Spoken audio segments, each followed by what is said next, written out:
Tak čau čau, zdravím z plesu obchodní akademie Břeclav. Chtěl bych poděkovat za nominaci spolusedícímu Radimovi. Počkej v pondělí ve škole. No a na zdraví.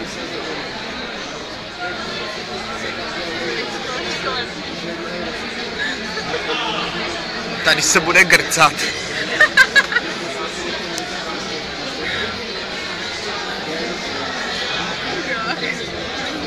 Ale satrápíš.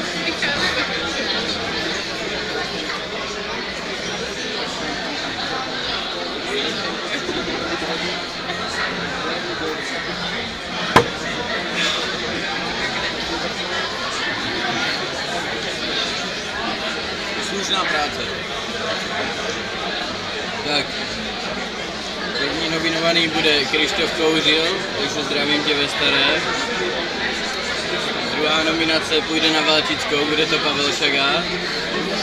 A aby to bylo trošku zajímavější, tak třetí nominovaná bude Katka Kurková. Asi mě ode dneška nebude snášet, ale je to tak, takže čau čau.